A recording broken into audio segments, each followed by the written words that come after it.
Oh, glória! Aleluia! Paz do Senhor Jesus, igreja! Amém! Que alegria! Eu fico muito alegre quando eu posso estar aqui.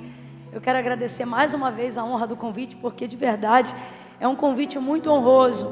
Enquanto nós estávamos em adoração, louvando ao Senhor, eu estava ali e eu dizia: Senhor, essa igreja, ela é uma igreja tão abençoada, porque quando nós estamos aqui, a gente sente como uma das últimas canções que foram entoadas aqui, ela nos afomenta de Deus, né? Todas as vezes eu quero dar esse testemunho, eu preciso ser fiel a esse testemunho sobre essa igreja e dizer que de todas as vezes que eu tive a oportunidade, tenho de estar aqui, eu venho aqui e no culto eu sou afomentada de uma forma como se fosse uma nova convertida, sabe? E isso é a presença do Espírito Santo de Deus nessa casa. E a presença do Espírito Santo de Deus, ela só habita nesse nível, ela só congrega nesse peso, em lugares que não negociam a palavra de Deus. Então eu quero louvar a Deus pela Lagoinha Alphaville, que o Senhor mantenha em vós essa chama acesa, esse amor genuíno, como disse Paulo a Timóteo, essa fé não fingida. Deus abençoe a vida de vocês. Pastor André, é sempre bom lhe ouvir. Obrigada pela oportunidade de estar aqui. Pastora Késia, gente, Késia está magra, a maravilhosa, zero gordura. Falei para ela: se tu começar a ganhar massa agora, aquelas saradas vão chorar. Késia, eu amo sua vida, respeito demais a unção que você carrega. Todas as vezes que eu venho aqui, que você está no culto, eu fico mais corajosa, porque sua vida é tão cheia do Espírito Santo, que você é daquele tipo de mulher que não intimida pelo que carrega, mas que encoraja outras pessoas através do que você carrega. Eu discerno isso no Espírito, na virtude de Deus sobre a sua vida. Muito obrigada, viu? Deus abençoe. Glória a Deus. Feliz de estar aqui com a minha mãe. Semana passada ela estava aí por outras terras, mas ela voltou. Aleluia. Mãe, a senhora está chiquetésima. Quando ela sabe que vai vir Alphaville, o guarda-roupa dela muda completamente. Deus abençoe o Carisma. Tudo que vocês fazem, qualquer iniciativa que o Carisma tem, eu me sinto honrado em poder estar presente, porque eu sei que vai para um outro nível, né? Então Deus abençoe os ministros de louvor. Hoje o ministério de louvor que nos conduziu em adoração é do Carisma, não é isso? Eu vi que tinha um sal, um negócio assim. Deus abençoe toda essa igreja. Abra comigo a sua Bíblia no livro de Atos dos Apóstolos. Oh, aleluia! Capítulo de número 9. Livro de Atos dos Apóstolos, capítulo de número 9. Gente, eu estou tremendo. E não é frio e nem covardia. É um temor do Senhor que repousa sobre nós nessa noite. Sabe quando você está assim com seu pé encolhido? Sabe quando você está andando devagar para não pecar? Que temor do Senhor, aleluia. Oh, aleluia. Aleluia. Oh, aleluia, aleluia. Oh, glória, oh, glória. Aleluia. Aleluia. Aleluia. Atos, capítulo de número 9. Deus abençoe pastor Samuel, pastora Thaís e meus amigos. Eu amo a vida de vocês. Tê-los aqui na primeira fileira me anima, porque eu sei que se ninguém der glória a Samuel e Thaís, marcha e tudo. Amigo é assim, né? São meus amigos preciosos. Deus abençoe. Que honra tê-los aqui. Vamos falar da palavra hoje, irmãos. Sempre falamos, mas vamos dar mais ênfase hoje do que sempre, em razão de tudo que está sendo preparado aqui. Está sendo preparado, não sei se você está entendendo, mas nós estamos aqui num sábado à noite de apontamento para uma oportunidade que o Seminário Carisma está abrindo, que, se eu não me engano, é para esta segunda-feira que começa, não é isso? E isso me alegra muito a alma, porque nós estamos vivendo dias muito difíceis. Por exemplo, enquanto eu estava ali assentada e ouvindo o que o Espírito de Deus está para compartilhar conosco nesta noite, o Senhor falava comigo que agora mesmo, enquanto nós estamos aqui debruçando sobre a palavra de Deus, agora mesmo existem pessoas utilizando esse mesmo tempo para reescrever aquilo que você conhece como texto sagrado, excluindo, incluindo, colocando, retirando. E não são pessoas ignorantes que estão fazendo isso agora mesmo. São pessoas extremamente estudiosas, que meticulosamente debruçam sobre o texto sagrado. Não como alguns aqui de vez em quando vêm na igreja, mas que estão devotando a sua vida a debruçar sobre a palavra de Deus, meditando de dia e de noite, não com fé para a libertação, mas objetivando a mudança de cada texto que revela as suas trevas quando a luz se manifesta. Porque a palavra diz que Jesus é o Verbo, e diz que o Verbo é a luz, e ele foi odiado, e nós também seremos, não por falta de afinidade, abre aspas, com os nossos iguais. Quando eu digo os nossos iguais, estou falando dos seres humanos.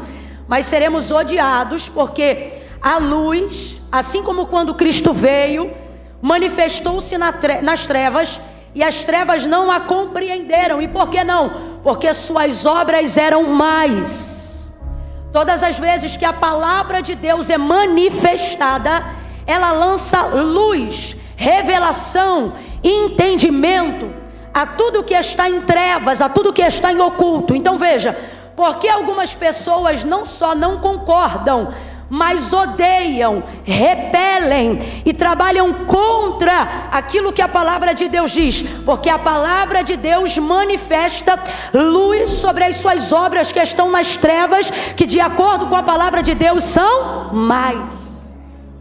Então, a fim de que suas obras não sejam manifestadas ao mundo, eles querem que haja uma mudança. Para quê? Para que não haja denúncia, para que não haja mudança de comportamento, para que não haja opinião ou oposição ao pecado. E aí eu me pergunto, o que nós estamos fazendo? Estamos dedicando o mesmo tempo ou achando que esporadicamente lendo um texto da Bíblia, como se fosse uma caixinha de promessas, tirando um texto aleatório, sem estudar texto, sem estudar contexto, tornando-se totalmente vulnerável, aberto a pretextos para a heresia, acreditamos que com isso será o suficiente para combatermos um levante tão bem orquestrado quanto a palavra de Deus? Irmãos, eu preciso ser honesta como pregadora do Evangelho da Verdade. Ler a Bíblia uma vez por dia não será o suficiente para te tornar apto para argumentar a razão da sua fé quando você for questionado. E não sou eu que estou dizendo isso, a palavra que eu estou reproduzindo é apenas a repetição do que disse o apóstolo Paulo quando orientou a igreja de Cristo e os cristãos, dizendo o seguinte: estejam prontos para argumentar. Não é para brigar, não é para discutir, não é para fazer escândalo, mas é para argumentar qual é a razão da vossa fé. Então esta história de que o que cremos não se discute, como se fé fosse uma questão sentimental e não bíblica, não é verdade.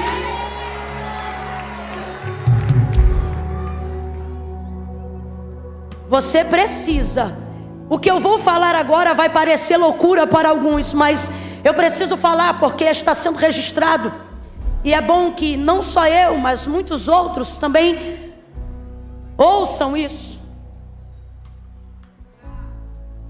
Dependendo de como você se posicionar biblicamente, e dependendo da quantidade, eu falei o quê? Eu falei o quê? Eu falei o quê? Sim, eu estou falando de números. Eu estou falando de povo, de volume, de massa. Se uma quantidade expressiva dos cristãos que preenchem a estatística do IBGE como sendo cristãos e se autodenominando cristãos, não se posicionarem, não apenas na observação esporádica, mas contínua do texto sagrado, daqui a alguns anos, a Bíblia que hoje você tem em mãos e anda livremente pela nossa nação com ela, gente, na história não há nada novo, as coisas se repetem. Houve um tempo pré-holocausto em que antes de Hitler ter autoridade para entrar e mandar queimá-las, primeiro ele as tomava. Alguns cristãos já viveram momentos onde precisavam pegar a Bíblia que tinham e entregá-la. Outrora não havia tanta ousadia de que uma outra fosse substituída, abre aspas. Mas nós estamos vivendo em dias onde você não tenha dúvida que casas publicadoras serão obrigadas ou ameaçadas a pararem de publicar com liberdade o que hoje temos em mãos e podemos andar para cima e para baixo. Vou inclusive deixar um recado, uma mensagem, porque recado seria apequenar o que Deus está me mandando dizer. Uma mensagem à igreja brasileira: voltem a andar com a Bíblia de papel na rua. Voltem a andar com o livro nas mãos. Esse protesto é silencioso, mas ele é poderoso. Mas acima de tudo, escrevam ela na tábua do seu coração, porque olha para mim, eu vou falar rasgado. Tê-la aberta no Salmo 91 e dedicou as páginas amareladas dela dentro de casa, não será o suficiente para te dar razões para argumentar a sua fé quando você for questionado. Seja forte, seja forte, seja resistente, igreja do Senhor. Nós não somos a força que o mundo espera, nós somos a resistência que o diabo não atropela. Resistir ao diabo e ele fugirá. E ele fugirá. O que coloca Satanás em fuga não é língua estranha. Quem fala em línguas edifica a si mesmo. O que coloca Satanás em fuga não é patrimônio físico. Isso não o assusta em nada. As riquezas deste mundo também passam pelas suas mãos. O que coloca ele desesperado é um crente cheio da palavra. Um crente que ora a palavra, canta a palavra, prega a palavra, ministra a palavra, repreende debaixo da palavra, tem autoridade na palavra, medita a palavra, conhece a palavra, caminha na palavra. Lâmpada para os meus pés e luz para o meu caminho é a tua palavra. Como purificará o jovem o seu caminho? Observando conforme a sua palavra.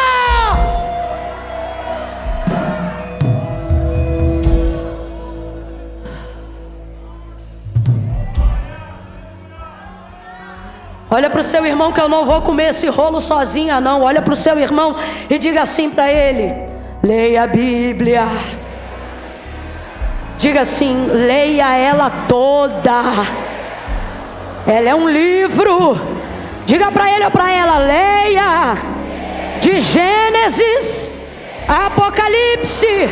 Diga aí o que você não entender, estude. Leia de novo, e de novo, e de novo. Leia a Bíblia. Leia a Bíblia. Leia com o coração aberto. E que o Senhor abra diante de você a porta da revelação da palavra. Por esses dias. Que você entenda que o manual da nossa vida é o que está escrito nela. Nela estão as palavras que nos conduzem à vida eterna. Jesus foi chamado de Verbo, o Verbo vivo, que se fez carne. O que é verbo? O que é verbo? O que é verbo? Não diga que você conhece Jesus se você não lê a sua palavra. E para você que não gosta desse tipo de palavra, eu preciso dizer isso porque eu vi que esses dias um amigo evangelista fez uma postagem tranquila, nada demais. Ele disse para que aqueles que ministram a palavra, que façam com cuidado e estudem, para que não venham compartilhar erros, multiplicando assim ignorâncias. O que há de errado nessa expressão? Nada, mas porque ela é associativa ao que Deus diz. Rapidamente houve um levante nos comentários dizendo assim: eu acho que o mais importante é orar.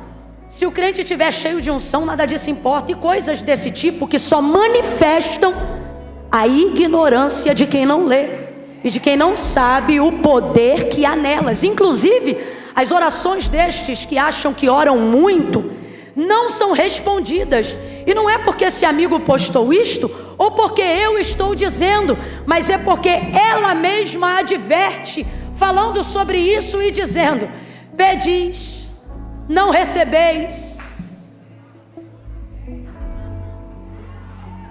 Por que pedir mal? E por que vocês pedem mal? Ele diz: porque vocês não conhecem a Escritura e nem o poder que há nelas.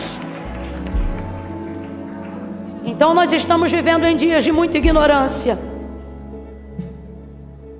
Oséias 4:6, eu vou ler Atos 9. Oséias 4:6, o que está escrito lá? Meu povo está destruído, porque lhes faltou oração, templo, sacrifício, oferta, ovelha, culto. Meu povo está sendo destruído, porque lhes faltou conhecimento. Faltou conhecimento.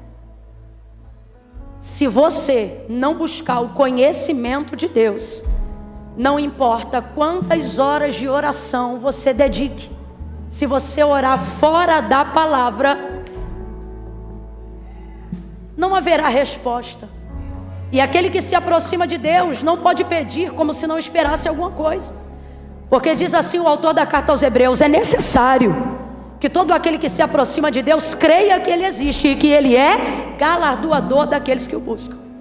Eu vou ler Atos 9, mas é que eu não podia perder a oportunidade. Nós vamos continuar nesse tema de dizer que segunda-feira uma oportunidade se abre de inscrição para você começar. Ah, Camila, mas eu não organizei meu horário. Pois organize depois da matrícula. Coloque a sua inscrição ou o curso como prioridade e encaixe os outros horários depois.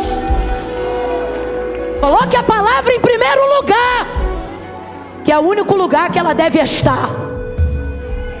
Faça isso. Não brinca não, meus irmãos. Não brinca não. Você sabe por quê?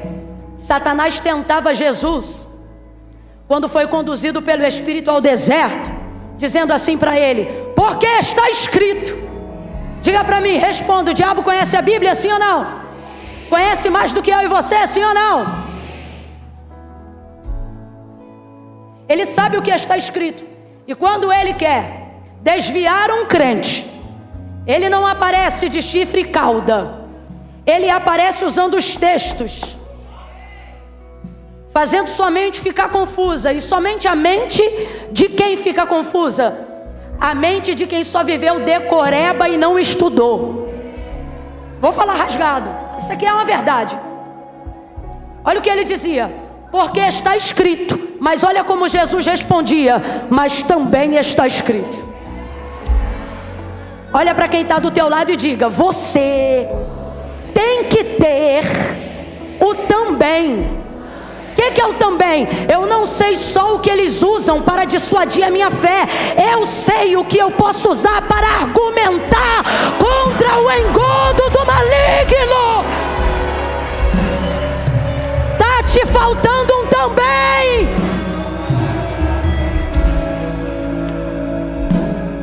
Olha para o teu irmão, e eu prometo que eu vou ler o texto. Olha para o teu irmão e diga: leia a Bíblia. Atos 9. Pare de terceirizar a palavra de Deus. Quantas vezes falamos tantas bobagens, baseado no que ouvimos e não no que estudamos, e nos enveredamos nos erros. Por quê? Porque estamos terceirizando a leitura da palavra com vídeos no YouTube. Estamos terceirizando a leitura da palavra através de canções, que por mais lindas que sejam, não substituem a leitura metódica, pragmática, estudiosa da palavra de Deus. Leia a Bíblia, igreja! Porque ainda que um dia nos ameacem tentando tirar ela das nossas mãos, tentando impedir com que tenhamos um exemplar dela na nossa casa, se fizermos como Davi, que dizia: de manhã eu medito, à tarde eu observo, e à noite eu descanso na tua lei, vai acontecer conosco o que aconteceu com ele. Ainda que alguém tire de nós algum texto sagrado, não vai mudar uma realidade. Qual? Escondi a tua palavra no meu coração para não pecar contra ti, e aquilo que você alcançar da palavra será o suficiente para te sustentar até o arrebatamento da igreja. Será o suficiente para te ensinar a argumentar qual é a razão da vossa fé. Eu estou querendo parar, mas o Espírito de Deus está movendo aqui. E o que Ele está dizendo é: igreja, até quando vocês vão deixar aqueles que mal conhecem a nossa cultura, aqueles que mal conhecem a nossa realidade, aqueles que não sabem nada sobre as Sagradas Escrituras, falarem e intervirem como se conhecessem a Bíblia? São desviados, apostatados, pecadores não arrependidos, que vivem por aí falando: ah, mas está escrito assim, está escrito assim. Eu nunca vi isso ou aquilo na Bíblia. Está na hora da igreja abrir a boca e dizer: nunca viu, porque você só leu o que te convinha, e usar o que disse Jesus quando confrontou Satanás no deserto. Mas também está escrito. Argumenta, igreja, argumenta, igreja, vai para cima com a palavra, igreja. Mas também, oh meu Deus, olha de novo para esse crente, diga para ele: leia a Bíblia.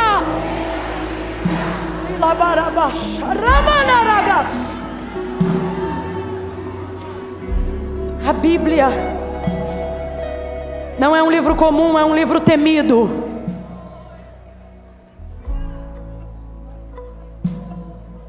Você tem uma espada cortante nas mãos. Não tente espiritualizar o que você precisa estudar. Eu vou repetir, porque se você não gravar mais nada do que eu falar daqui para frente, isso aqui já vai ser o suficiente. Não tente espiritualizar o que você precisa estudar. Os comentários da rede desse meu colega diziam: tem é que orar, tem é que jejuar, tem é que isso ou que aquilo. Aí eu não aguento, eu tenho que ir lá em Oséias de novo. Eu não aguento.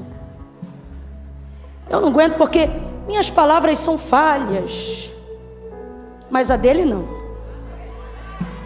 Ó, Oséias 6, há um convite do profeta dizendo: vinde e tornemos para o Senhor, porque Ele nos despedaçou, mas nos sarará, fez a ferida, mas a ligará. Ele está falando isso aqui. Agora, uma das coisas que me admira no texto é o versículo 6 do capítulo 6, que diz assim: pois misericórdia quero e não sacrifício, e o conhecimento de Deus mais do que os holocaustos. Versículo 3: conheçamos e prossigamos em conhecer ao Senhor. Como a alva será a sua saída, Ele virá a nós como a chuva seródia que rega a terra. Abra comigo a sua boca sem preguiça e diga conhecimento. Diga conhecimento de Deus. É isso. Então não tente espiritualizar o que você tem preguiça de estudar. Estude.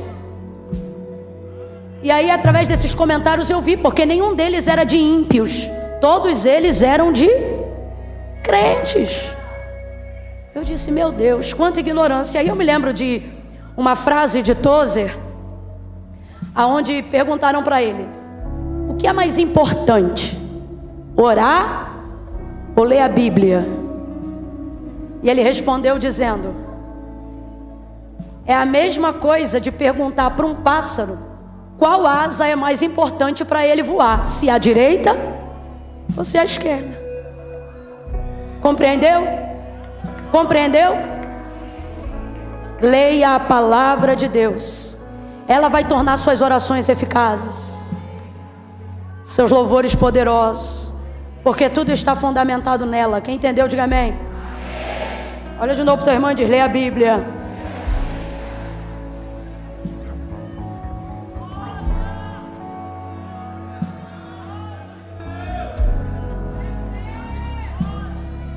Atos capítulo 9.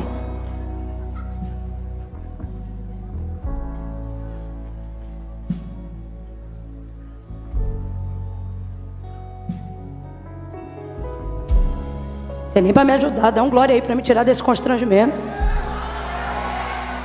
Isso. É uma mistura de resfriado com alergia, só Jesus. Diz assim o texto, versículo 1. Saulo, respirando ainda ameaças e mortes contra os discípulos do Senhor, dirigiu-se ao sumo sacerdote e pediu-lhe cartas para as sinagogas de Damasco, a fim de que se encontrassem alguns daquela seita, quer homens ou quer mulheres, os conduzissem presos a Jerusalém. Aproximando-se ele de Damasco na sua viagem, subitamente o cercou um resplendor de luz do céu. Aproximando-se ele de Damasco na sua viagem, subitamente o cercou um resplendor de luz do céu. E caindo por terra, ouviu uma voz que lhe dizia: Saulo, Saulo, por que me persegues? Duro será para ti recalcitrar contra os meus aguilhões. Versículo 5. E ele disse: quem és, Senhor? E respondeu o Senhor: eu sou Jesus a quem tu persegues. Agora levanta-te e entra na cidade, e lá te será dito o que te convém fazer.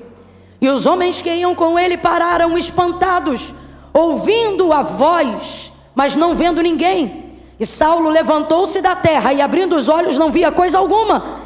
E guiando-o pela mão, o conduziram para Damasco. E esteve 3 dias sem ver, e não comeu e nem bebeu. Vamos continuar. E havia em Damasco um discípulo chamado Ananias. E disse-lhe o Senhor em uma visão: Ananias!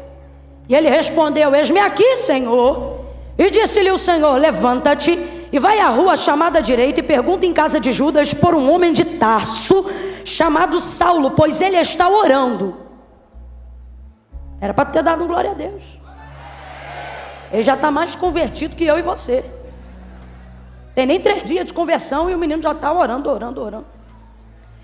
Numa visão ele viu, ou seja, enquanto orava, numa visão ele viu que entrava um homem chamado Ananias e punha sobre ele a mão para que ele tornasse a ver. E respondeu Ananias: Senhor, de muitos ouvi acerca deste homem, quantos males ele tem feito aos teus santos em Jerusalém, e que aqui ele tem poder dos principais sacerdotes para prender a todos os que invocam o teu nome. E disse-lhe o Senhor a Ananias: vai, porque este é para mim um vaso escolhido para levar o meu nome perante os gentios, os reis e os filhos de Israel, e eu lhe mostrarei o quanto ele vai padecer pelo meu nome. Então Ananias foi, entrou na casa e, impondo-lhe as mãos, disse: irmão Saulo. Meu Deus, o Senhor Jesus, que te apareceu no caminho por onde vinhas, me enviou para que tornes a ver e seja cheio do Espírito Santo. Aleluia. E imediatamente lhe caíram dos olhos como que umas escamas, e ele recuperou a vista e, levantando-se, foi batizado. Diga amém por essa palavra. Diga amém. Senta dando glória a Deus aí. Senta aliviado, dizendo aleluia.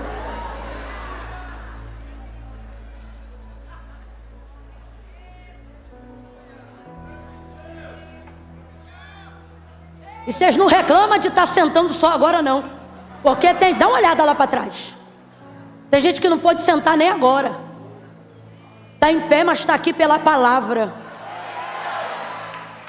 que a palavra a qual vocês honram venha honrar também, que vocês sejam livres de todas as dores, artrose, tudo aquilo que vem contra a sua articulação, seus músculos. Senhor, se quiseres manifestar a tua cura hoje, começa por quem está em pé, Senhor. Começa por quem está em pé, Senhor. Aleluia. Aleluia. Ó, preste atenção. A conversão de Saulo você leu comigo, então eu não preciso usar muito tempo contextualizando, porque você leu a narrativa do contexto toda comigo. E eu dei ênfase na leitura, você percebeu? Para você não ficar assim, não entendo. Não, você entrou na leitura comigo, eu senti, eu percebi. Porque na hora que eu falava de uma coisa boa, você reagia, então você estava dentro do contexto. Isso é bom, porque aí a gente ganha muito tempo agora na aplicação.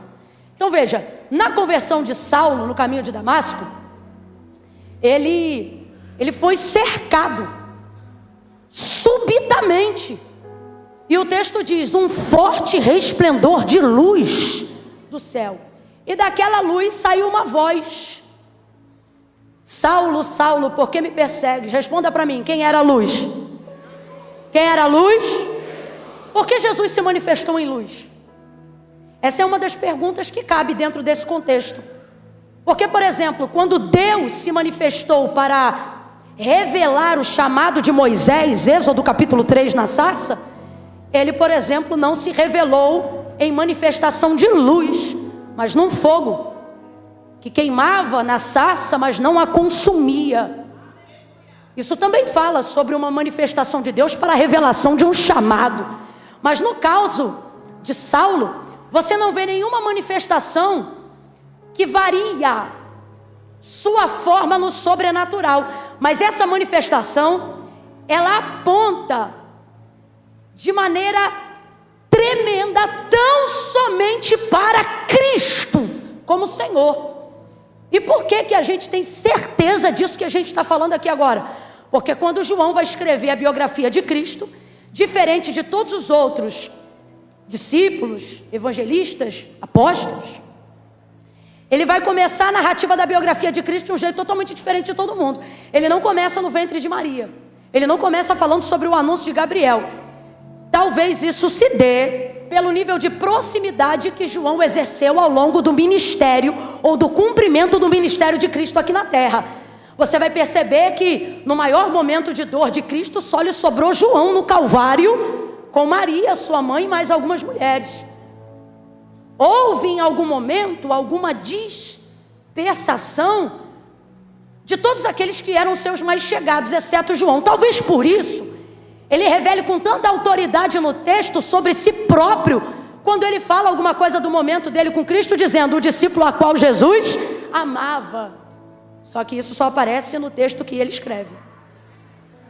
E isso é interessante, é uma perspectiva que ele tem. Ele considera que há nele a certeza desse amor, talvez pela entrega da sua proximidade. Por exemplo, na celebração da última ceia, quando Jesus anuncia que vai ser traído, João encosta a cabeça no peito de Jesus.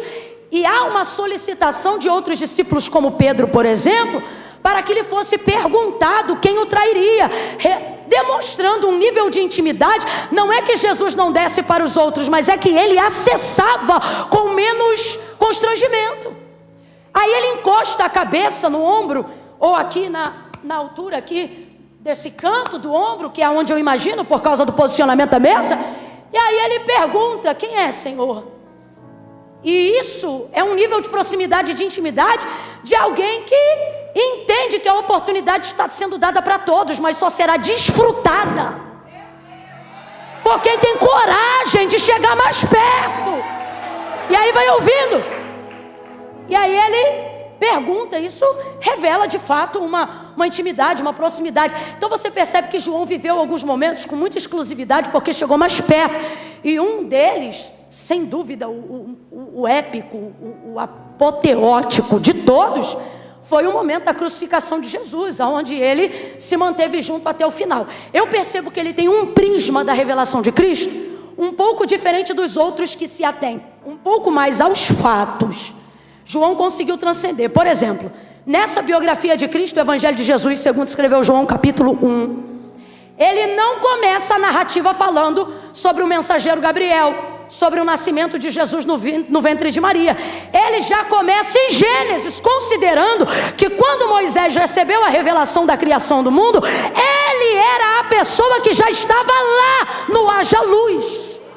Não sou eu que estou dizendo isso, é o próprio João, ao escrever o capítulo 1, quando ele diz assim: no princípio era o verbo estava com Deus e o verbo era Deus. Então vamos repetir, presta atenção. No princípio era o verbo estava com Deus e o verbo era Deus. Então vamos lá, no princípio era o verbo. O que é verbo? Palavra. Então vou te perguntar, o que é verbo? O que é verbo? Só que não é qualquer palavra, é palavra de Deus. A palavra utilizada ali no grego é a mesma palavra utilizada pelo autor da carta aos Hebreus, quando ele aponta que a fé vem pelo ouvir, e o ouvir da palavra de Deus. Perdão, Romanos. Então veja, é essa palavra a palavra de Deus. Então João, abre aspas, está predatando na sua consciência e para todos nós a existência de Cristo, não a partir do momento que ele foi nascido do ventre de Maria, mas de acordo com a profundidade do seu conhecimento, em razão da proximidade de Cristo, ele revela a compreensão de que Jesus, abre aspas, já existia, fecha aspas, no haja luz. Camila, eu não estou entendendo, vou falar bem rasgado. Na revelação do texto de João, o que ele está dizendo é que ele não apareceu só no haja cruz, ele já estava presente no haja luz. Ele era a luz que manifesta, que responde, que corresponde. No princípio era o verbo, no princípio era a palavra. Complete aí, verbo, mas ao invés de verbo diga palavra, só para sua melhor compreensão. O que João está dizendo no capítulo 1, no princípio era o... Perdão, eu botei a preposição errada no artigo. No princípio era a palavra. E a palavra era quem? Sujeito aí, quem era a palavra? No princípio era o verbo, que é a palavra. A palavra era... E aí ele não diz somente isso, ele diz assim, ó. A palavra estava com Deus. A palavra era Deus. Então eu vou te perguntar quem é Jesus, na sua expressão de compreensão. E você só pode responder de um jeito. Por quê? Porque não há nenhuma revelação maior de que Ele é, de quem Ele é, a não ser através da manifestação da sua palavra. Tanto é que na sua carnalidade, quando esteve aqui na terra, não foi conhecido apenas como homem, mas como verbo vivo. Palavra manifestada carnalmente.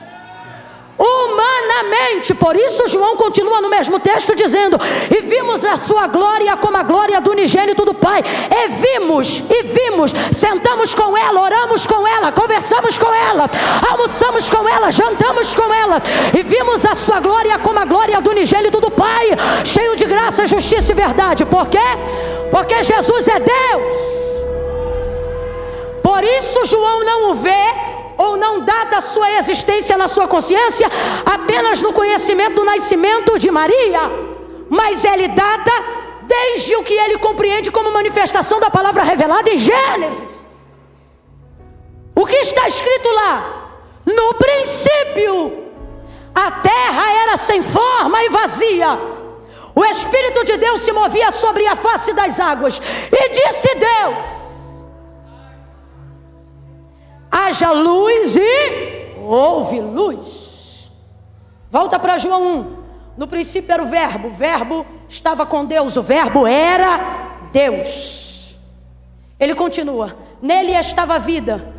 Então diga para mim, a vida está onde? Aonde está a vida? Está na hora de você entender que não é o físico que manifesta o espiritual, porque o espiritual ele nasceu muito antes do físico. É por isso inclusive que Deus é Espírito. O que a palavra de Deus diz sobre Deus? Que Deus é. Não foi a terra que disse ao Espírito: manifeste a luz. Foi o Espírito que manifestou a sua palavra e disse ao nada: haja luz. E houve luz. Sabe quando você vai dar crédito ao que está escrito aqui? Quando você compreender que não é o comportamento do físico que manifesta a palavra, mas é o comportamento no espiritual que muda o comportamento físico habitual e cotidiano. Não sou eu que movo ela, é ela que me move. A oração de um pregador genuíno não pode ser apenas: Deus, me usa na tua palavra. Mas quando você crê que a palavra de Deus é viva, sabe como é que você ora? Deus, que a tua palavra me use. Porque o que Deus adverte sobre ela? A palavra de Deus é viva. Palavra de Deus é viva. Isso não é poesia, isso é realidade.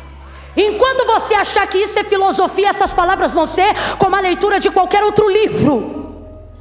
Mas quando você compreende que essas palavras manifestaram vida e organização sobre o universo, você então começa a compreender que a leitura dela, a vivência dela, manifesta, altera, transforma toda e qualquer realidade de caos e de trevas a seu redor. Pelo que, Camila? Pelo que eu sinto? Não, pelo que nela está escrito, e eu sempre digo isso. Ezequiel capítulo de número 37, filho do homem, profetiza sobre este vale. Ele não profetizou, porque ele já havia dito: Senhor Deus, sobre este vale, tu sabes. Então o Senhor começou a liberar sobre ele a palavra, dizendo: diga-lhe assim, filho do homem, vento dos quatro cantos sopra sobre este vale. E aí ele repetia: vento dos quatro cantos sopra sobre este vale. E aí Deus dizia: diga, espírito de vida, diga, ossos secos, ouvi a palavra do Senhor. E aí Ezequiel repetia: ossos secos, ouçam a palavra do Senhor. E de repente um vento começou a soprar e ouviu-se um barulho. Eu tenho para mim que sentir alguma coisa ele começou a sentir naquela hora, porque imagine uma visão cheia de osso, crânio, fêmur, caveira para tudo que é lado. Daqui a pouco você não sabe o que é pior, se é o escuro de nada se mexendo, ou se é cada osso procurando um osso e um barulho, e de repente um monte de esqueleto se levantando ao seu redor. Eu ouso dizer que muito provavelmente o que ele deve ter sentido de início não foi esperança, mas foi medo, porque num vale escuro, o texto diz: e a mão do Senhor me tomou, me levou e me deixou. O cara está sozinho, apenas ouvindo uma voz. E sabe o que é maravilhoso? Não precisa mesmo de mão, não precisa mesmo de presença física. Se tiver a palavra atravessa o medo, a palavra atravessa as impossibilidades, a palavra consola, a palavra sustenta, a palavra levanta, a palavra reage, a palavra comove, a palavra levanta um exército seco e caído. E ele tão somente repetia, e de repente um barulho começou a se ouvir no meio do vale, e era osso se juntando a seu osso. E agora eu vejo um Ezequiel animado. É Deus falando e ele repetindo com ousadia. É Deus falando e ele reproduzindo a voz que manifesta o futuro. É Deus falando e ele dizendo: e porém em vós nervo, e porém em vós carne, e porém em vós tendões, e porém em vós espírito de vida. Espírito de vida, e vocês viverão.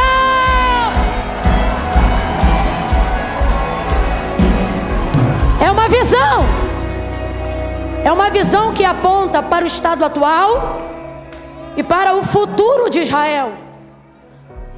Tudo isso vai acontecer na visão a partir do momento que Ezequiel começa a repetir e a manifestar a palavra de Deus, independente do que ele sente. Por quê? Porque quem conhece a Bíblia não manifesta sentimento, manifesta o que a Bíblia diz. Eu não estou dizendo que você não sente, eu só estou dizendo que você não dá voz aos sentimentos que neutralizam a sua fé. Crente, quando sente medo na hora que está orando, não para de orar, começa a gritar. Pode perceber. Abre o olho, levanta. Quem aqui já começou uma oração de joelho e terminou em pé? Marchando. E alguém pensa, que ousadia. E você diz, não, isso aqui é reação diante do medo. Se eu continuasse de olho fechado, eu ia ficar oprimida. E aí levanta, reage. Manifestação da palavra. Tudo isso se deu pela manifestação da palavra. Camila, o que tem a ver isso com Atos 9? Tudo. Você vai entender isso aqui. Deus não aparece para Saulo.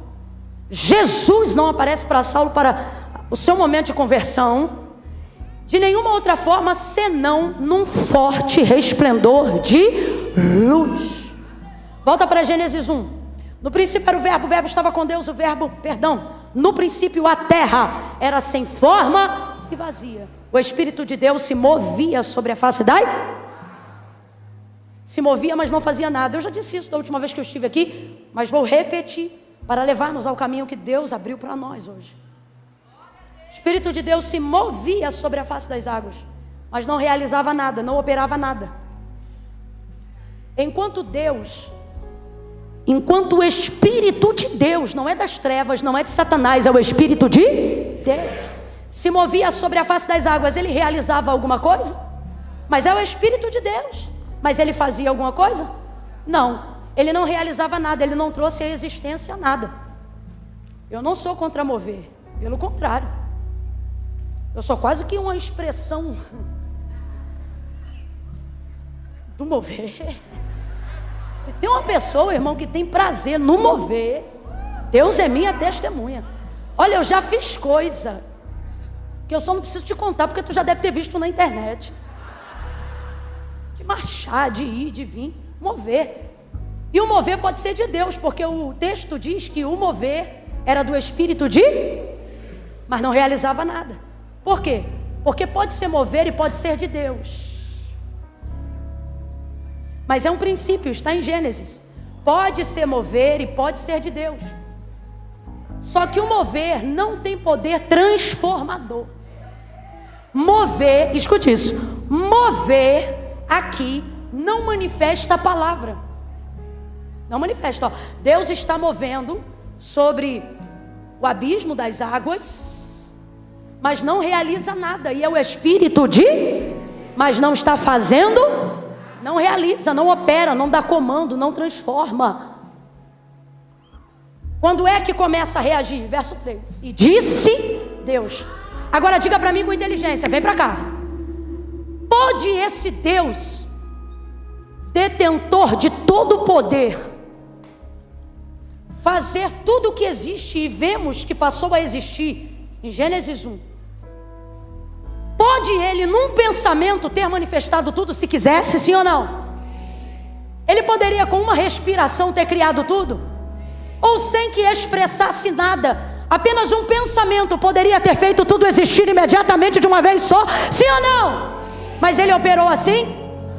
Porque essa é uma das características do Deus que nós servimos. O meio pelo qual Ele opera é também o meio pelo qual Ele se move. Não, você vai entender isso aqui. O teu Deus, Ele não te ensina a fazer o que Ele não faz. Ele dá exemplo te ensinando. O que Ele está querendo dizer para mim e para você, e nós sabemos disso, é que de fato Ele poderia ter feito existir tudo que existe e tudo que há com a força de um pensamento ou sem força nenhuma. Só que o meio pelo qual Ele quer que nós nos movamos é o mesmo meio pelo qual Ele se move. E como Ele se move? Ele só se move quando a sua palavra é manifestada. Ele só reage quando a sua palavra é declarada. Mover é muito bom, língua estranha é muito bom, marcha é muito bom, mas o que transforma é a palavra, o que manifesta a vida é a palavra. Não fique chateado comigo, você não precisa achar que eu estou criticando o mover, é só você organizar a ordem do operar de Deus. Camila, eu não estou entendendo, vai entender. Ele está dizendo, mover não manifesta a palavra, mas a palavra faz o mover transformador na hora que ela é manifestada. Levante a mão direita o mais alto que você puder. Eu estou sentindo tanta autoridade na palavra. Bota a esquerda na mesma altura, levanta as mãos. Eu vou contar de 1 a 3. No 3 você vai impor as mãos sobre alguém e vai dizer para esta pessoa: o que você espera está na palavra. É 1, é 2, é 3. Diga: o que você espera está na palavra. Manifesta a palavra, manifesta a palavra. Pregue a palavra, cante a palavra, ore a palavra, louve a palavra, celebre a palavra. E vai haver ruído no vale, vai haver barulho no vale, vai haver luz no meio das trevas, vai haver conversão. É palavra.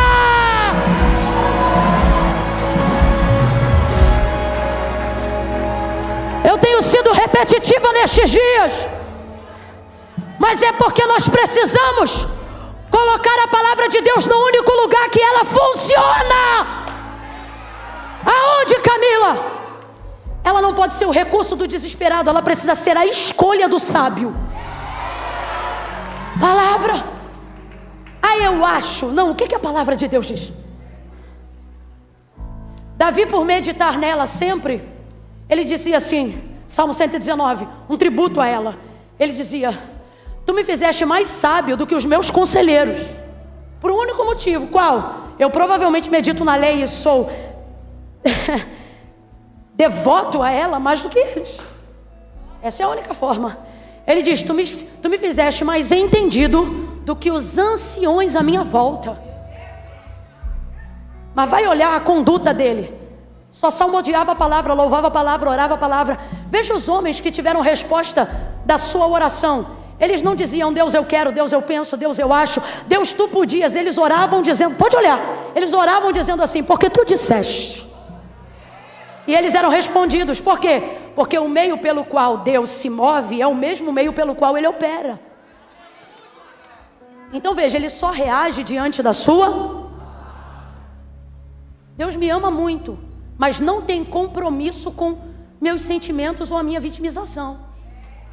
Agora, eu não estou dizendo que Ele não me consola, que Ele não me ajuda, que Ele não é amigo. Mas para ter transformação, manifesta a palavra. Por quê? Porque Ele não tem obrigação de ser fiel a mim, mas a palavra de Deus me garante que Ele é fiel a ela.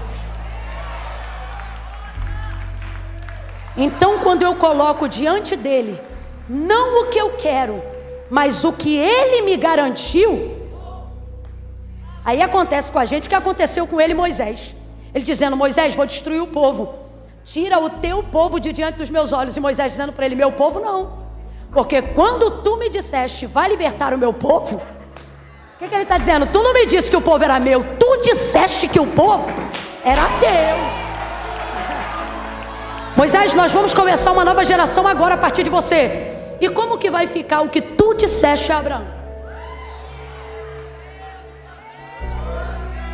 Aí eu te pergunto, para quem conhece a narrativa, Deus destruiu o povo ali naquela hora? Mas Moisés ficou colocando diante de Deus: Deus, tem pena, tem piedade. Oh Deus, poxa vida. Não, olha aqui ele. Senhor, o que vão dizer as nações que te ouviram dizer que tu faria este povo herdar a terra que jurou a seus pais que lhes daria? Parece que eu vejo Deus assim. Agora veja, Deus já sabia disso tudo, sim ou não? Vamos aqui louvar a sua grandeza. Deus já sabia disso tudo, sim ou não? Deus na verdade está provando a liderança de Moisés, não porque ele se esqueceu, mas porque um bom líder precisa se lembrar do que Deus. E foi assim que a presença de Deus caminhou com Moisés até a entrada, ou até o dia de sua morte. Manifesta a palavra. Quando você manifesta a palavra, você acumula energia. Quando você lê, quando você sabe o que Deus liberou para a sua vida, você acumula energia. Para quê? Para quando você chegar em um lugar e abrir a sua boca, ela manifestar a condução, ela fazer aquilo que ela quiser fazer sem que você obrigue, sem que você empurre, sem que você agrida. Por isso o texto é claro, não é por força e nem por violência. Quem convence o homem do pecado, da justiça e do juízo é o Espírito Santo. E o Espírito Santo, que é o Espírito de Deus, ele opera por qual meio? Versículo 3 do capítulo 1. Ele só reage, ele só manifesta na hora que ele identifica que o comando, a ordem, a palavra de Deus foi manifestada. Por isso diz o autor da carta aos Hebreus: céus e terra, tudo que existe, tudo que há, não foi feito por prova aparente do que se vê, mas antes foram criados pelo poder da sua palavra. Então o Espírito reage a quê? O Espírito reage à palavra. Ele não tem obrigação e nem comprometimento imediato de reagir às minhas emoções, mas através de mim, se eu manifestar a palavra, ele se manifesta pela palavra de Deus. Por isso a necessidade de conhecimento do que Deus disse. Quando eu leio a Bíblia, eu não leio só para me sentir bem, eu preciso ler para conhecer qual é a vontade de Deus. Mesmo sabendo que ela é boa, perfeita e agradável, eu só vou conseguir acessá-la se eu ler as palavras que me conduzem até ela. Quando eu leio a Bíblia, eu não posso ler a Bíblia como uma caixinha de promessa, como qualquer texto aleatório, esperando um conforto. Não, eu preciso ler a Bíblia para compreender de que forma Deus deseja que eu vive, para que quando Ele quiser se manifestar, sua palavra em minha boca seja verdade, e assim o seu nome seja glorificado em tudo aquilo que eu falar em nome dEle. Porque o Senhor apareceu para Saulo em luz.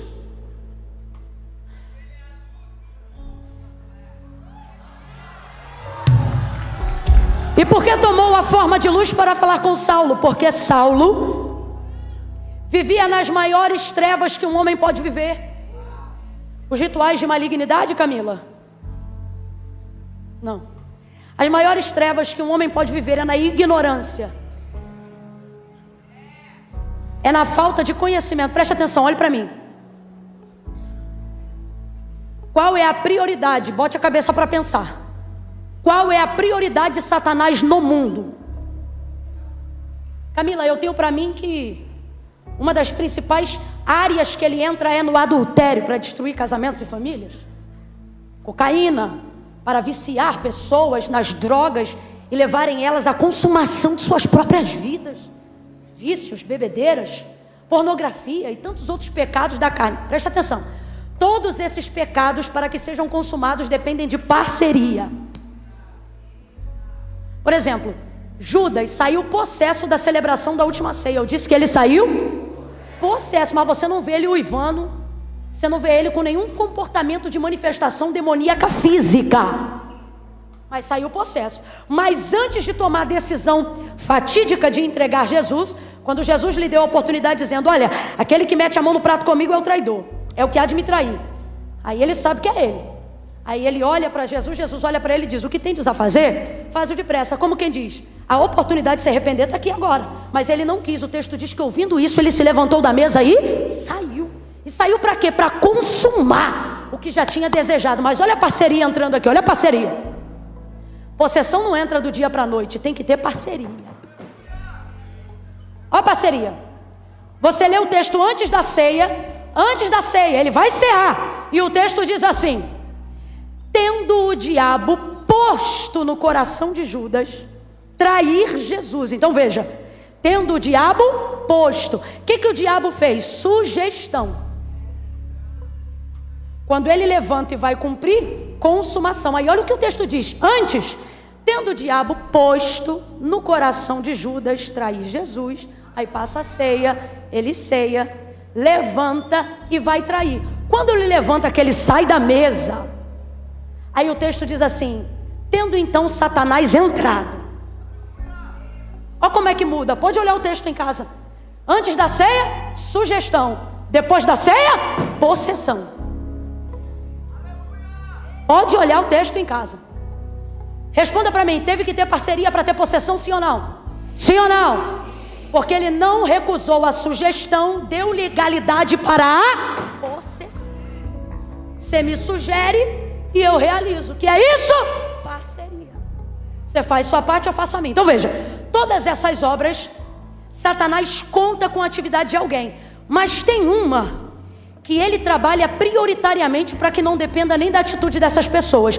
Ele quer privá-las do conhecimento de Deus. Porque a única maneira de uma pessoa não desejar Deus é se tornando ignorante acerca de quem Ele é. Porque Deus é bom. Completa aí para mim. Deus é? Vem, Deus é? Quem aqui não gosta do que é bom? O salmista convida-nos a conhecer a Deus dizendo assim: provai e vede que o Senhor é bom. Prova. Olha o que ele está dizendo: se você provar, nunca mais você vai dizer que é ruim. Prova que tu vai ver que ele é bom. Então aonde é a atuação de Satanás? Impedir com que você faça a degustação. Por quê? Porque aí você fica ignorante no conhecimento de quem Deus é. Aí vamos lá, a Bíblia revela qual é a prioridade do trabalho do diabo. Qual é a prioridade do trabalho dele? E o príncipe deste século. Colocou neles vício? Ensinou eles o que é pornografia? E o príncipe deste século cegou o entendimento para que não cheguem ao conhecimento da verdade. Que verdade é essa? Você até confundiu e falou a palavra. Agora olha a manifestação do Filho de Deus: conhecereis. Conhecereis a verdade, e a verdade vos liberta. Aí você pensa assim: a verdade vai me libertar do vício, a verdade vai me libertar dos encantamentos, a verdade vai me libertar das drogas, a verdade vai me libertar da pornografia. Sim, também. Mas a prioridade é o seguinte: a verdade vai libertar a tua mente. E depois que você libertar a tua mente, irmão, é você mesmo que arranca a droga, vai arrancando isso, vai arrancando aquilo pela renovação do vosso entendimento. Você começa a dizer: isso aqui não é para mim, Deus me ajuda, isso aqui não me pertence, tira do meu caminho. Você está entendendo? Uma ação que é chegar ao conhecimento de quem Deus é, transforma toda uma vida para sempre. Então aonde Satanás atua? Na ignorância. Vou fechar o entendimento, não vou deixar ele saber qual é a verdade. A verdade aqui é a manifestação viva da palavra. É por isso que você vê um monte de gente apontando igreja, condenando o pastor, falando mal de crente. Por quê? Porque nunca provou. Mas eu já fui crente. Foi crente, mas não provou. Quem é que já provou e hoje pode até não estar mais em condições de provar, mas tu precisa ver o respeito com que trata a obra de Deus? Por quê? Porque provou. Ele está do lado de alguém que diz: é tudo sem vergonha, ninguém presta. Ele diz: meu irmão, tem gente que presta. Tem igreja. Ele já provou. Não pode ficar mais enganado depois que você chega. Albert Einstein colocou esse comportamento no campo da física, dizendo que a mente que chega ao conhecimento de algo que não sabia, ela é dilatada, e uma vez dilatada, torna-se impossível que ela retorne ao padrão anterior.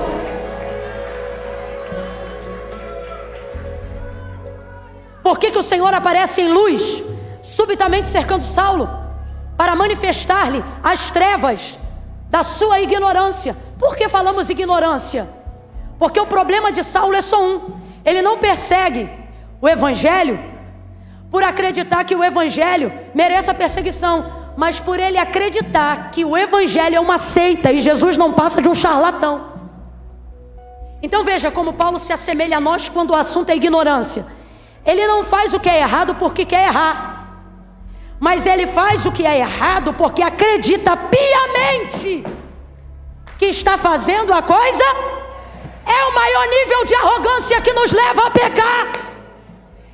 Não é perceber que erramos, mas é achar que somos capazes de acertar em tudo. O Saulo só está nesse sanhaço aí de agora porque ele acha que evangelho é seita e Jesus é um charlatão. E por quê? Porque ele ouviu Jesus da boca dos sumos sacerdotes, ele ouviu Jesus da boca dos príncipes. De quem ele ouviu? Ele ouviu Jesus de Roma, ele ouviu Jesus de quem falava mal. Ele nunca provou.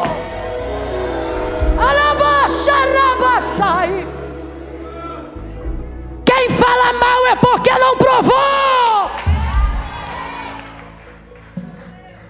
E ele segue a cartilha. Ah, é isso. Minha avó, se estivesse viva, dizia: é gente que se emprenha pelo ouvido, gera uma opinião e um comportamento de alguém por causa do que ouviu. Mas olha que interessante, tudo que ele ouviu fez com que Jesus o encontrasse, provavelmente para atender o clamor da igreja, porque a igreja que anda com Cristo não dá para imaginar. Olha aqui para mim, deixa eles ouvirem isso no seco, só isso aqui no seco. A igreja que anda com Jesus, a igreja primitiva, aquela igreja que cai na graça, aquela igreja cheia do Espírito Santo, aquela igreja cuja sombra de Pedro, essa igreja andou com Jesus. Eu estou falando de líderes que foram mentorados 3 anos e meio diretamente pela pessoa de Cristo. E o que Cristo disse num dos seus últimos e mais severos sermões: se vocês só amarem o que vos amam, que diferença vocês têm dos dos publicanos? Nenhuma. Vocês vão ser cidadãos como qualquer outro. Que tipo de cidadão? Recíproco. Te bateu, bate também. Te xingou, xinga também. Te agrediu, agride também. Aí ele diz: mas eu vos digo. O que ele está dizendo? Não importa como o mundo viva. Eu não chamei vocês para reciprocidade, eu chamei vocês para cristianismo. Aí veja, ele diz assim: portanto eu vos digo. Esse portanto significa: não importa como o mundo haja, eu vos digo, amai os que vos odeiam, orai pelos que vos perseguem. Paulo era quem? Ele era conhecido como um grande o quê? A igreja sabe que ele é um dos maiores perseguidores. Essa igreja está reunindo-se em oração para dizer: mata ele? Você consegue imaginar a igreja primitiva dizendo: Deus, tu não está vendo o que a gente está passando? Rebenta com ele e mostra que tu é Deus, porque é assim que a igreja atual quer orar. Olha a oração, olha o ensino. Se vocês fizerem assim, vocês são iguais. Mas eu vos digo: orai pelos que vos perseguem, amai os que vos. Imagina a igreja vivendo a maior perseguição, reunindo para orar. Eu não consigo ver essa igreja dizendo: mata ele. Eu não consigo ver um Pedro que negou Jesus 3 vezes, orando para dizer: mata os perseguidores. Não, eu acho que ele olha para ele, porque quem tem consciência da sua redenção, quem sabe de onde Deus te tirou, sabe que Deus tira qualquer um da onde estiver. Se você não crê que Jesus salva o mais vil pecador, é porque você ainda não teve uma noção plena de onde foi que Deus te tirou. Ele disse: eu não consigo imaginar Pedro orando e dizendo, mata os perseguidores. Não. Eu tenho para mim que a oração da igreja primitiva, sou eu que estou falando, baseada no que Jesus ensinou, haja vista que eles estão colhendo do Espírito, seja, salva Jesus. E sabe por que eu sinto isso? Porque o nome mais conhecido de Saulo não era Saulo, mas era a sua variação para o romano, que era o quê? Paulo. Mas quando Jesus encontrou-se com ele, não chamou de Paulo, chamou de... que é a variação do seu nome para o hebraico, que na verdade é Shaul, que significa o quê? Saul, que significa o quê? Pedido foste a Deus. Aí eu vejo Jesus chegando para esse camarada e dizendo assim para ele, Shaul, Shaul. Se você estivesse lendo o Novo Testamento no grego, você ia ler assim, Shaul, Shaul. Essa frase, essas palavras estariam escritas em hebraico. E se a gente fosse traduzir diretamente para o português, seria Saul, Saul, na raiz da sua expressão. Saul, Saul. Então Jesus não está apenas reproduzindo o pedido foste a Deus, mas está repetindo isso 2 vezes. Pedido foste a Deus. Vou parafrasear. Por que está salvando ele, Jesus? Pedido foste a Deus. A pergunta que você tem que fazer, haja vista que a igreja estava crescendo, é que tipo de oração a igreja fazia? Uma igreja como aquela, que tipo de pedidos essa igreja apresentava? Aí Ananias vai dizer, de muitos ouvi. Aí Deus o interrompe, dizendo, o interrompe não, argumenta, dizendo, vai porque ele é pra... Eu não vim aqui saber quem ele é na boca dos outros. Eu vim aqui para te dizer quem ele é na minha boca. Você está entendendo o que a palavra de Deus está manifestando aqui? A palavra de Deus vai converter a vida de um homem, trazendo a ele o conhecimento de quem Deus é, através da manifestação de luz. E naquela luz Jesus vai dizer, quando ele pergunta, quem és, Senhor? Ele vai responder, eu sou Jesus, a quem tu persegues. Agora responda, ele chegou ao conhecimento de quem era Jesus na primeira pessoa, sim ou não? Sim ou não? Sim, analise o texto, sim. É o próprio, Jesus não está dizendo, diga que sou eu na boca de um profeta, não. Jesus está encontrando ele e está dizendo, eu sou Jesus. Então vou perguntar de novo, Saulo está conhecendo Jesus sem intermediários, sim ou não? Está conhecendo ele na primeira pessoa, sim ou não? Quando você conhece ele por intermediários, você precisa de mais tempo. Mas quando você se relaciona diretamente com ele, um encontro basta. Um encontro basta. Rendido ao chão, Jesus não lhe despediu assim, mas disse, levanta-te. Porque na presença de Deus, o seco já passou, já pode voltar. Para a gente fechar junto. Camila, depois que você fala isso, você prega mais 10 minutos. É isso mesmo. 10 tá bom. Levanta-te. Faz um som aí de quem está se levantando. Que som é esse, Camila? É o som forte que você vai fazer agora. Levantando isso.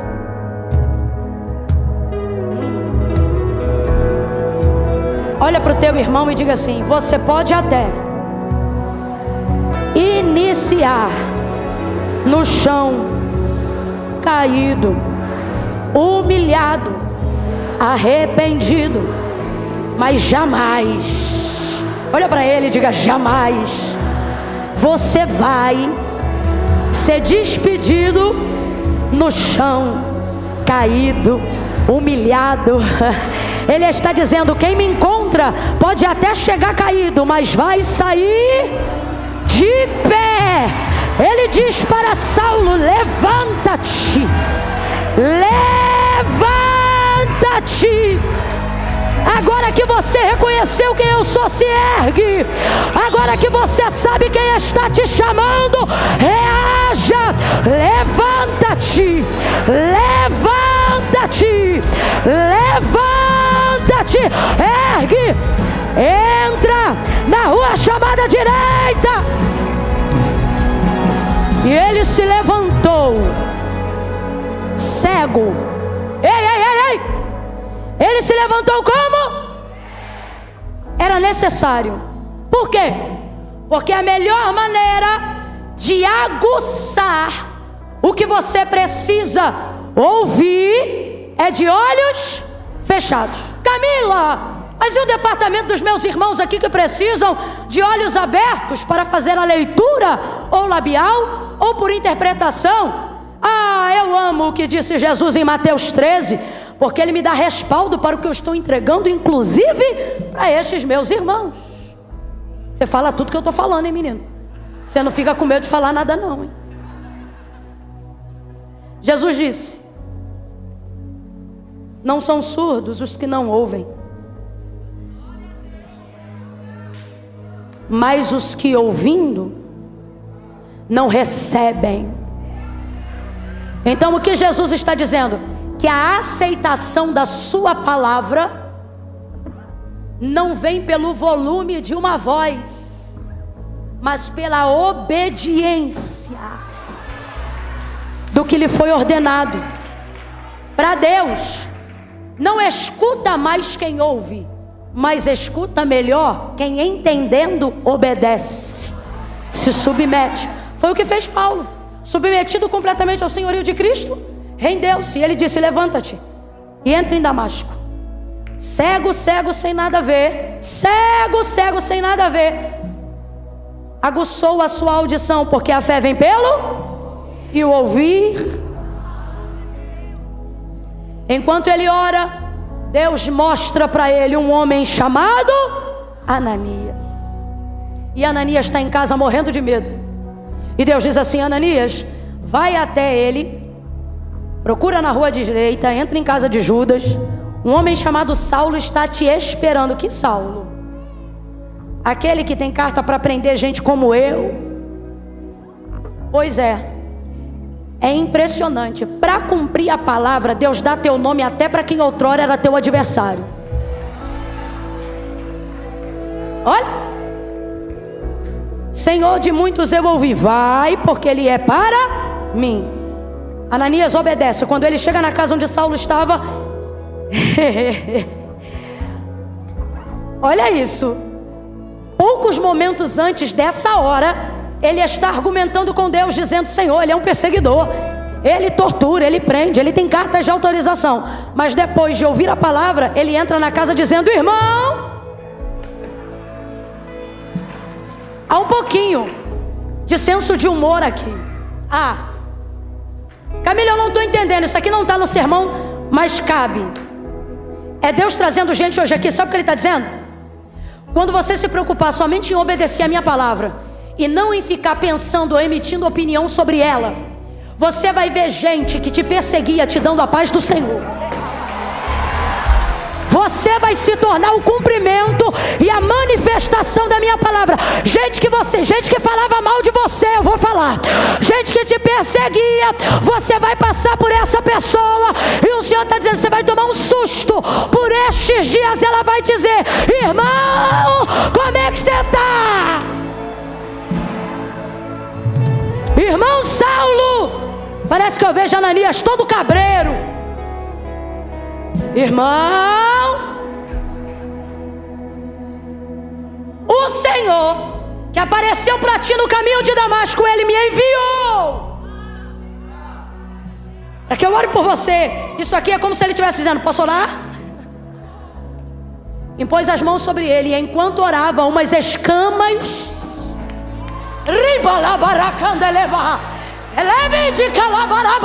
sai.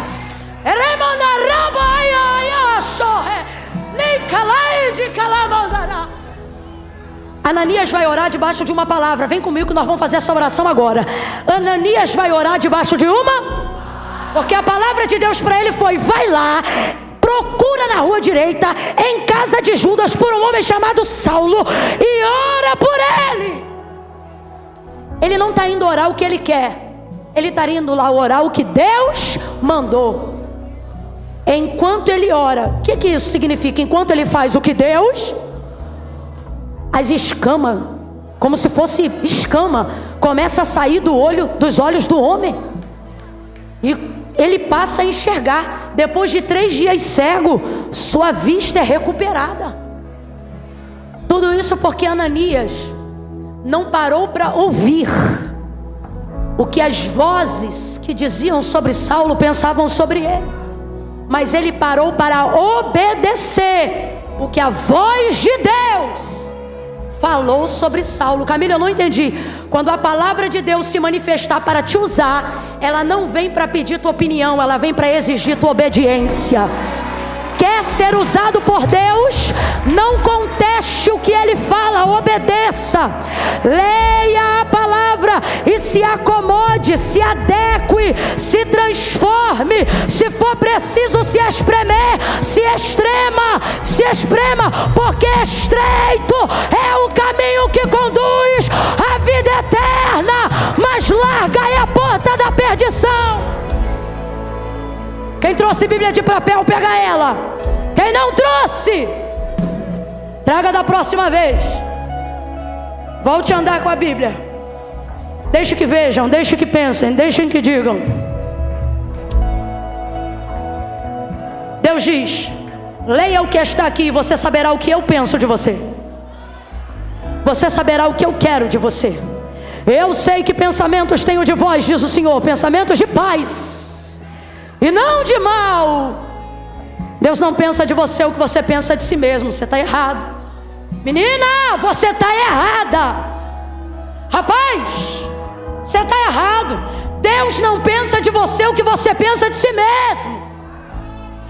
Ele também não pode ser influenciado pelo que dizem a seu respeito. As fofoquinhas com teu nome não mudam o que Deus diz ao seu respeito. Eu sei que pensamentos tenho de vós. A pergunta é: você sabe? Porque se soubesse, não estava dando lugar à voz do medo. A pergunta nesta noite, eu encerro aqui, é: você sabe? Porque se você soubesse, não estava dando ocasião para a síndrome do pensamento acelerado. A pergunta aqui nesta noite é: você sabe o que eu, o Senhor, penso a seu respeito? Eu quero que você entenda uma coisa. Primeira, eu não penso mal de você. Quem está pensando mal de você é a sua consciência que te culpa todos os dias pelos pecados que você comete. Deus está dizendo: os pensamentos que eu tenho a seu respeito são pensamentos de paz. Mas por que você está atormentada? Porque você não sabe o que Deus pensa de você. Então o que você faz? Você projeta em Deus seu pensamento, achando que Ele pensa de você o que você pensa de si mesmo. É isso que você faz. E aí você se tornou, sabe quem? Servo da sua consciência e não da palavra de Deus. Você diz que ama a Deus, e eu acredito, mas tem trabalhado para servir tua consciência, tuas demandas, tuas expectativas, tuas réguas. Você se tornou o próprio juiz e o próprio carcereiro. Você não tem força para orar, porque você pensa: se eu fosse Deus, eu não me ouviria. E por que você pensa isso? Porque você está sendo dominado pela voz da sua consciência. Você está achando que Deus pensa de você o que você pensa de si mesmo. Aí John Piper vai dizer uma frase que tem permeado meus pensamentos esses dias. E ele vai dizer assim: se o Deus que você diz adorar nunca te confronta,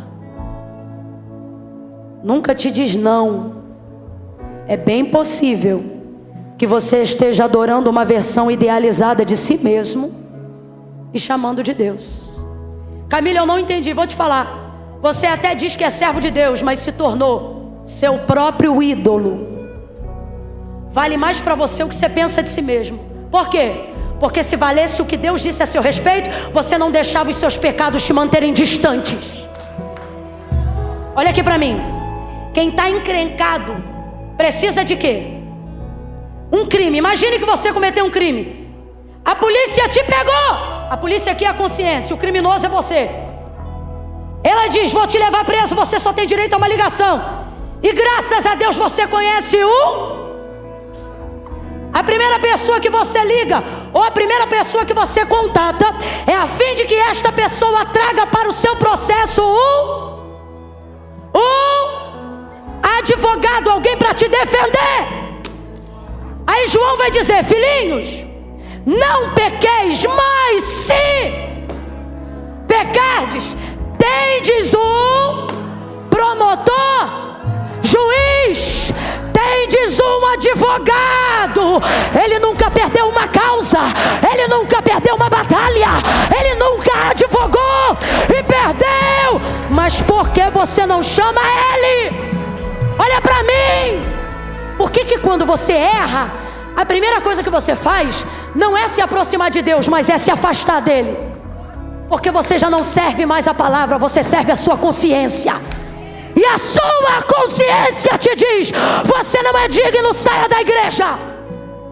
Você não é digno, não ore. Sujo, imundo, como você ousa cantar hinos de louvor a Deus. E Deus está dizendo: filho, você está encrencado. E quem está encrencado precisa ligar.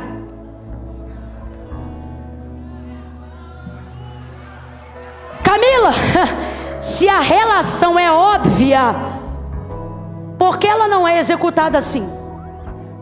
Porque você diz que ama a Deus, mas tem servido sua própria consciência. E está chamando isso de Deus. Está dizendo: é o que Deus pensa de mim. Porque você está refletindo o que você pensa sobre si no que Deus pensa a seu respeito. E Deus me trouxe aqui essa noite para dizer: para. Teus pensamentos não me influenciam, mas os meus definem quem você é. Então pare de fugir. E pare de dar ouvidos hoje a vozes que não reproduzem o que Deus pensa a seu respeito. Olha para mim: Camila, mas eu não me sinto assim. Isso não é sobre como você se sente. Isso é sobre o que a palavra de Deus liberou ao seu respeito. O que é crer nela? É sentir uma coisa boa? Não. É se submeter a ela a tal ponto que mesmo quando eu não estou sentindo, eu estou obedecendo. E é enquanto você obedece que ele muda sentimento, que ele transforma pensamento e que ele renova o seu entendimento. Tire como chama isso? Isso aí. Os corredores vão ser liberados agora. Vou contar de 1 a 3. No 3, a gente sabe cantar uma canção cujo refrão, eu acho maravilhoso o jeito que Deus opera. Sempre que a gente vem aqui, a gente termina num Pentecoste, né? Mas olha, a gente não vai terminar hoje com mover, mas com uma palavra que vai transformar. É por isso que eu vou pedir para eles, se eles sabem cantar uma canção, que o refrão dela, eu não sei nem se é o refrão.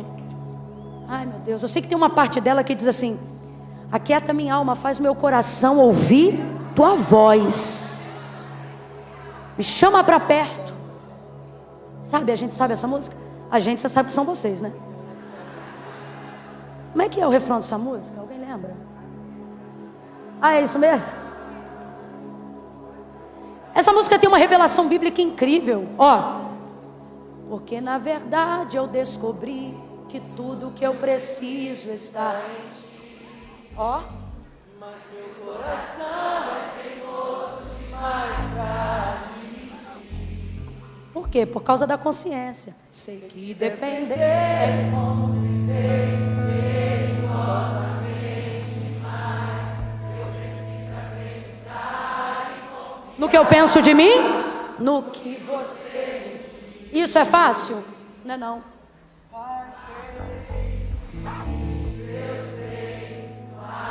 Renunciar a mim mesmo, largar o que eu penso de mim, mas eu sei que quando eu pensar em Deus, o que vai acontecer?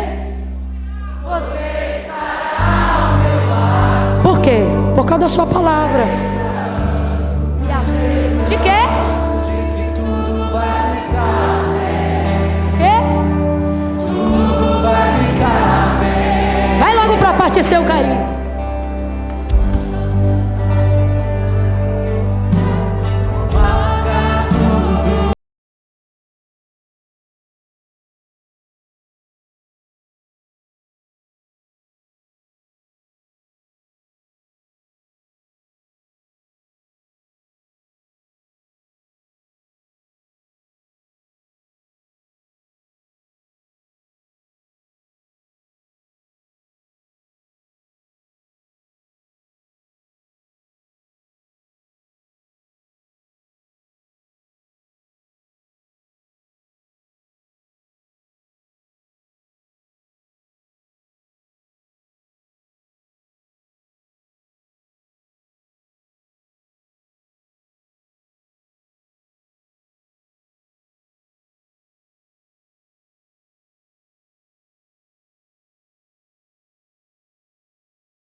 Me seguirão todos os dias da minha vida e habitarei na casa do Senhor por longos dias.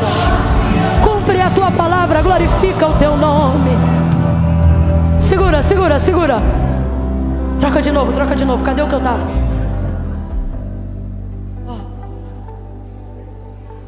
Ó. Segura, segura, segura. Segura, segura, segura, segura, segura. Eu quero te chamar para fazer uma entrega, não de uma parte da sua vida, mas de toda a sua vida. Jesus disse assim: aquele que me confessar diante dos homens, eu também o confessarei diante do meu Pai que está no céu. A confissão pública de fé, ela é necessária. Se tudo que você ouviu aqui, você não só crê, mas demonstra uma fé verdadeira em obediência, você precisa confessar. Porque a palavra de Deus garante dizendo assim: aquele que crê e confessar será salvo. Camila, mas e se Jesus voltar essa madrugada antes do meu batismo? Você vai subir junto com a igreja. Porque aquele ladrão do Calvário também não teve tempo. E Jesus entende sobre o tempo. Camila, mas como é que eu faço? Eu tenho um monte de coisa para resolver na minha vida. Eu também tenho na minha. Mas foi o próprio Jesus que disse: ora, sem mim? Camila, então como é que eu faço? Eu tenho uma situação para resolver. Vem você e teu rolo. Vem você e teu problema. Porque ele não disse para ninguém: se arruma e vem. Ele disse: vinde a mim, todos vós que estáis. Porque como você está não determina quem você é. Só o que você está fazendo. Mas depois que você alcançar entendimento, você para de fazer o que não deve. Entrega o teu caminho ao Senhor. Confie em você. Confie na sua força de vontade, é isso? Confie nele. No 3, Deus está falando comigo que tem gente que o coração está cheio de medo.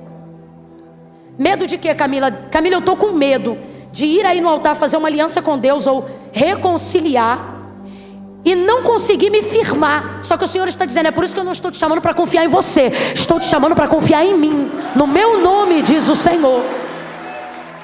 E Camila, como é que eu comprovo que eu creio que Ele é poderoso de verdade? Vai ter que tirar o pé do chão e vir no altar. Vai ter que dizer: Senhor, se você tiver, se a gente ainda estiver transmitindo online, e se você estiver acompanhando, escreva no chat ao vivo: estou confessando Jesus como meu Senhor. E nós vamos ligar o seu nome também no livro da vida. Eu conto um. Cesse a voz da desgraça. Deus está falando comigo que vozes de ameaça têm te cercado de dia e de noite, dizendo: sua vida será marcada por tragédias, por dores. Mas o Senhor está dizendo, e eu conto 2: em obediência eu corrijo a tua rota, e se cumprirá sobre a sua vida o que diz o Salmo 23. Ao término dele, bondade e misericórdia me seguirão todos os dias da minha vida. Eu quero declarar que a partir do momento que você confessar Jesus como Senhor, maldições do passado serão destruídas, e você vai começar a viver a novidade de Deus.